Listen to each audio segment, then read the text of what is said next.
critiqué par beaucoup de penseurs, on va dire, juifs israéliens, hein, Shlomo Sand, Gédéon Lévy. Je suis l'éditeur de Gilad Atzmon, qui à mon avis est le critique le plus radical aujourd'hui de la dérive extrême droitière de l'idéologie sioniste dominante. Gilad Atzmon, il écrit des livres, il a une formation de philosophe, et son analyse me paraît très cohérente de cette dérive, on va dire, racialiste et suprémaciste du judaïsme. Et d'ailleurs, j'ai fait des conférences avec lui. Nous avons fait des conférences ensemble, comme j'en ai fait aussi avec Jacob Cohen, qui est un juif français d'origine marocaine, antisioniste. En réalité, si on regarde historiquement et chronologiquement, venant de la gauche communiste, il était traditionnel et obligatoire et logique d'être antisioniste, pour des raisons d'anticolonialisme, et qu'effectivement, le sionisme correspond à une interprétation du judaïsme, qui est une interprétation qu'on dit littérale, territoriale et raciale. Voilà. Et en disant ça, effectivement, je me suis retrouvé, parce que je n'ai pas voulu abdiquer d'un certain combat qui me paraît immoral et logique, je me suis retrouvé, Groth vient d'être élu à l'Académie française, vous voyez, c'est pas de la marginalité. Donc il y a une dérive extrême droitière de la politique française, à mon avis, insufflée par le très puissant lobby sioniste français, qui d'ailleurs aujourd'hui en arrive à des choses assez étranges, c'est-à-dire à des tentatives de réconciliation avec le Front National. Et vous savez peut-être ou pas que moi j'ai quitté le Front National à cause de ça, à cause de leur islamophobie, et que je suis aujourd'hui en train de créer un parti politique avec Dieudonné qui s'appelle Réconciliation Nationale, pour demander qu'on sorte des tensions communautaires et qu'on n'importe pas en France le choc de civilisation et le conflit de civilisation, qui est une stratégie des néoconservateurs américains, qui pour des raisons d'intérêt objectif des Américains au Moyen-Orient et pour les raisons évidentes d'Israël, essaye de pousser en France à la guerre civile, pas entre juifs et français évidemment, mais entre français dits de souche et immigrés musulmans. Ce qui fait qu'aujourd'hui, on a une revalorisation de l'extrême droite française, c'est aller jusqu'à la revalorisation de Pétain par Éric Zemmour, et voilà, parce qu'en fait on a besoin... Il paraît que vous êtes très bien avec Éric Zemmour. Je discute avec lui, c'est très bien, on se dispute, mais de façon respectable et respectueuse, parce que nous sommes en France, il y a une tradition en France. Mais je critique je partage un certain nombre d'analyses d'Éric Zemmour sur ce qui fait le drame français actuel, mais je ne cautionne absolument pas sa conclusion, qui est de dire que le problème en France, c'est l'islam et les musulmans, et que la situation doit se terminer à terme par une guerre civile. C'est-à-dire qu'il faudra chasser les musulmans par la force. Est-ce que selon vous, on arrive à une guerre civile? Je pense que c'est une possibilité, oui, très sérieuse. Et aujourd'hui, on voit très bien que la droite du CRIF, c'est-à-dire la droite juive française, tend la main à l'extrême droite, c'est-à-dire au Front National,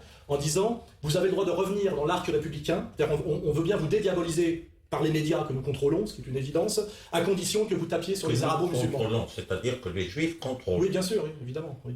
Oui, c'est une certitude pour moi. Et on leur dit, vous avez le droit de revenir, on peut même réhabiliter Pétain, à condition que vous ratonniez, et sous-entendu que vous ratonniez à notre place. Vous voyez ? Parce que comme il en a été de Ponce Pilate et du Sanhédrin, en réalité, nous, communautés juives dominantes en France, avons peur des arabo-musulmans que nous avons fait venir sur votre territoire, et nous voulons finalement que vous les châtiez pour nous, et si vous le faites pour nous, vous aurez le droit de revenir dans l'arc républicain, c'est-à-dire on vous dénazifiera. Donc ça, c'est la réalité de la situation française, qui est très très loin et très très au-dessus des questions que vous m'avez posées au départ, vous voyez ? Voilà. Et donc moi, je reste un combattant antiraciste, honnête et intègre, et surtout, dans mon combat, j'appelle ce que j'appelle les juifs du quotidien, c'est-à-dire que les juifs français qui n'ont pas une conception raciale et suprémaciste comment dirais-je, du judaïsme, et qui ne font pas passer les intérêts d'Israël avant les intérêts de la France, à me rejoindre pour ne pas que ce soit un combat de juifs contre français, contre musulmans, mais un combat de gens qui sont tous français et qui partagent les mêmes valeurs, contre des gens qui manipulent les tensions communautaires en France pour les intérêts de pays étrangers, qui sont essentiellement les intérêts américains et les intérêts israéliens. Vous êtes persécuté. Je suis persécuté dans votre pays. Voilà. Par qui?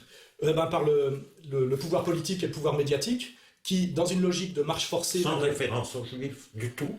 Il paraît que vous n'aimez pas le mot juif, vous n'aimez que le mot sioniste. Non, sionisme et judaïsme. Ah oui, moi je ne suis pas du tout quelqu'un qui triche. Je dis que je suis un critique du judaïsme, pour des raisons qui sont clairement de gauche. J'estime que la notion de peuple élu est une notion terriblement ambiguë quand elle est prise au sens littéral du terme, puisque c'est une conception raciale et suprémaciste.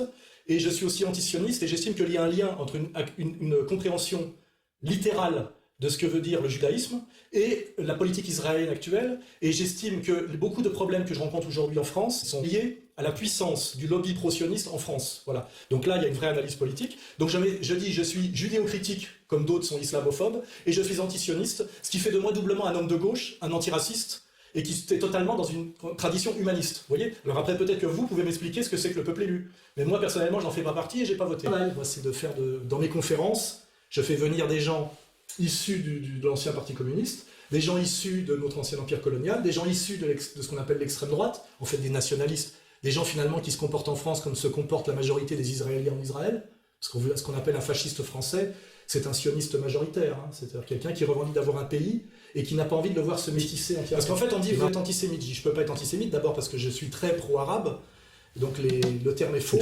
La raciologie, quand même, n'est pas loin d'une invention française. Non, c'est une invention, on va dire, des Lumières, c'est-à-dire des rationalistes, mais c'est partagé par tous les peuples d'Europe.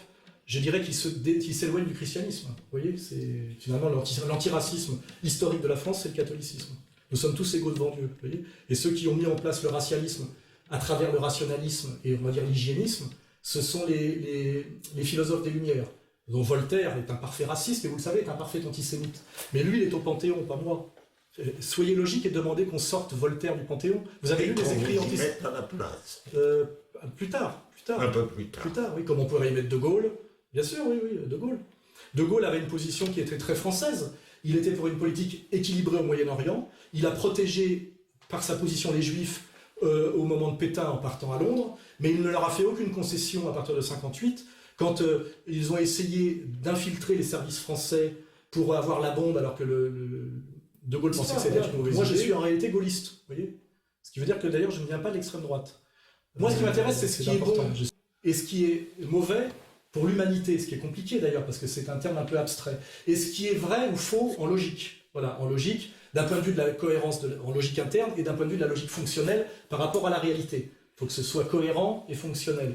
Et moi, ce qui m'étonne, c'est que quand je vous dis que je suis passé, par exemple, du Parti communiste au Front National, je n'ai fait, en tant qu'intellectuel communiste, que suivre les électeurs. Le Front National était à 2% en 73, il est à 26% aujourd'hui. Le Parti communiste, qui était à 26% en 73, est à 2% aujourd'hui. Alors, soit 26% des Français sont devenus nazis, soit ce sont les anciens... Soit vous êtes un sacré opportuniste. Soit les ouvriers se sont mis à voter Front National, et moi, en tant qu'intellectuel communiste, j'ai suivi ma base, parce qu'il est totalement logique aujourd'hui de comprendre par rapport à l'Union européenne et la politique économique de l'Union européenne, que sur la ligne économique, le parti politique qui défend le plus l'intérêt des travailleurs salariés français, c'est aujourd'hui, objectivement, le Front National. Mais ça, il faut avoir un peu de culture en économie. Or, le Parti communiste, lui, s'est effondré dans un ralliement progressif à la dérive droitière du Parti socialiste depuis ce qu'on appelle le virage de la rigueur de 1983, vous voyez.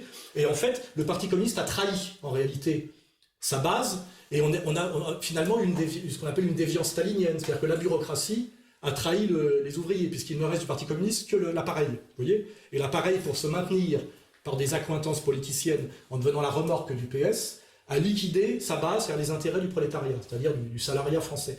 C'est la raison pour laquelle j'ai quitté le Parti communiste à un moment donné, puis après avoir été nulle part, j'ai rejoint le Front National quand le Front National a pris un virage social, antilibéral et social. Et si vous étudiez mon ralliement au Front National, j'y suis resté 1 an, j'ai été conseiller de Jean-Marie Le Pen sur la question sociale et des banlieues, c'est-à-dire sur ne pas tomber dans le piège de l'islamophobie, parce que je crois que c'est le sujet de votre documentaire. J'ai pas entendu parler beaucoup d'islamophobie pour l'instant. On est très judéo-centré, c'est bizarre, parce que je veux bien vous parler de l'islamophobie qui est réelle en France aujourd'hui. Parce que quand Éric Zemmour, qui va vendre 500 000 livres, dit que le problème c'est l'islam et les musulmans et que ça finira en guerre civile, il appelle à la violence contre les musulmans. Personne aujourd'hui n'appelle à la violence contre les juifs. Hein. Personne. D'abord parce que personne n'en aurait le courage en plus. Hein. Ça, je l'admets tout à fait. Mais même en admettant, ça vient à l'esprit de très peu de gens, je vous le garantis. Hein, franchement, parce qu'il y a quand même le poids de l'histoire et on est quand même en France. Voilà. Voilà, parenthèse refermée. Donc je me suis rapproché du Front National pour des questions sociales, et quand vous faites le parallèle avec Déa et Doriot, je vous demande où est Adolf Hitler, où est la menace nazie, où est l'Allemagne nazie, où est même Staline. Il ne faut pas raconter n'importe quoi, monsieur. C'est-à-dire qu'aujourd'hui, il n'y a pas de menace de guerre intra-européenne, il n'y a pas de puissance étatique surarmée qui menace qui que ce soit. En réalité, il y a aujourd'hui un lourd soupçon sur les Français de confession musulmane à cause de ce qui se passe en ce moment au Moyen-Orient. Hein, voilà. Mais il n'y a pas de violence armée en France. Je pense qu'il y avait un lien entre la très haut niveau d'intellectualisme français et le fait qu'on avait une élite juive assimilée, Raymond Aron, etc. Et effectivement, ça nous tirait vers le bas. Je continue parce que je pense que l'histoire me rendra raison et que je fais un travail nécessaire et honnête que je qualifierais de gaulliste. Hein. Et d'ailleurs, le parti politique que je vais créer s'appelle Réconciliation. Tout à l'heure, vous aviez quelque chose de commun avec De Gaulle, vous parliez de vous à la troisième personne. Oui, alors qu'aujourd'hui, excusez-moi, la priorité n'est pas le combat contre Adolf Hitler. Il est mort, son idéologie est morte avec lui, et je vous ferai remarquer que le Front National est un parti nationaliste, mais qui ne fait que revendiquer la préférence nationale, jamais la préférence raciale. Donc en réalité, l'idéologie, on va dire hitlérienne aujourd'hui, est absolument absente partout sur le globe terrestre, et peut-être le seul endroit où on pourrait lui trouver quelque chose d'apparenté serait en Israël, quand on pense à l'idéologie de l'extrême droite israélienne, effectivement, qui eux, effectivement, sont assez proches au niveau de leurs lois raciales des lois de Nuremberg. C'est ça qui est le paradoxe actuel. Je pense qu'en en tant qu'antisioniste, vous le verrez. Mais moi, c'est là-dessus que j'alerte. Je veux bien cesser d'être judéophobe, mais cesser d'être à ce point-là judéocentré. Pourquoi on n'entend toujours pas parler du problème de l'islamophobie? On en a parlé de l'islamophobie. Ah bon? Bah oui. J'ai pas eu le sentiment. L'islamophobie, c'est quand même le nouveau antisémitisme, non? Oui, en partie. On a parlé que d'islamophobie. Oui, ça c'est un peu de la dialectique. Oui, donc aujourd'hui, effectivement, il y a une volonté de désigner un nouveau bouc émissaire qui est le musulman, qui souvent appartient à la population pauvre de la France, donc celle qui a le moins le moyen de se défendre sur le plan dialectique et sur le plan des réseaux politiques, donc c'est assez cruel et assez injuste, et c'est d'autant plus dégueulasse quand c'est fait par des juifs sionistes qui connaissent à quoi mènent les stratégies du bouc émissaire. Et ça, j'aimerais que vous posiez la question à certains salopards, les élites juives sionistes actuelles françaises, qui jouent à ce petit jeu en ce moment, compte tenu de ce qu'est l'histoire juive, vous voyez. Ça veut dire effectivement qu'on est toujours dans que la souffrance des autres leur apporte peu, parce que vraiment il devrait avoir une espèce d'identification ou une compassion pour ce qu'effectivement l'angoisse que peut ressentir aujourd'hui, ce qu'on appelle le musulman du quotidien, qui se retrouve montré du doigt, diabolisé, alors que souvent, si on élimine quelques radicaux et des associations un peu fantasmées, où on associe le délinquant et le musulman, ce qui n'est pas la même chose, parce que vraiment on ne peut pas être musulman et délinquant, sinon c'est qu'on trahit sa propre religion, effectivement, de se soucier effectivement de l'inquiétude de ces gens qu'on a fait venir, qui ne sont pas venus comme des colons, on les a fait venir comme prolétaires, parce qu'on les payait moins, ça a été voulu effectivement par le grand patronat français, sans doute par les loges pour des raisons universalistes, en tout cas le Grand Orient c'est sûr, peut-être certaines élites sionistes qui avaient des arrière-pensées, c'est ce que m'avait dit le professeur Schwarzenberg à l'époque, et qui aujourd'hui effectivement ces élites ont retourné leurs alliances. Ce qui est très choquant aujourd'hui, c'est qu'on est passé du juif de gauche protecteur des minorités immigrées musulmanes à la ligne Zemmour, qui effectivement devient dominante en réalité en France. C'est assez choquant, et je pense que c'est peut-être ça le plus inquiétant, parce que ça pousse effectivement le peuple français qui souffre, et qui est très mal informé, à la colère, et donc au passage à l'acte physique. Et je pense que l'urgence est là, je pense vraiment. Quelle est la différence fondamentale entre ceux qui disent quel est le problème et les juifs, ou comme vous, ou les autres qui disent le problème est les musulmans? Est-ce qu'au fond, c'est pas une question de... Il y a deux différences. Alors je vais vous dire, il y a deux différences. D'abord, moi, je ne caricature pas la réalité, comme le fait Zemmour en ce moment, qui connaît visiblement assez mal l'islam et qui confond délinquance de banlieue, musulmans du quotidien et la question moyen-orientale avec la manipulation de l'extrémisme musulman par les Américains via l'Arabie Saoudite et le Qatar, par exemple. Je ne confonds pas ça.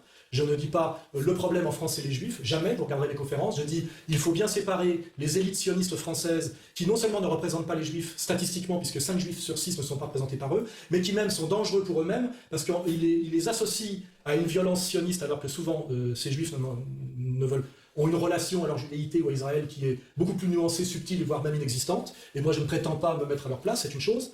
Et la deuxième raison, qui est à mon avis plus importante, c'est que je pense aujourd'hui qu'effectivement l'islam radical est le fruit d'une manipulation du pouvoir américano-sioniste mondial.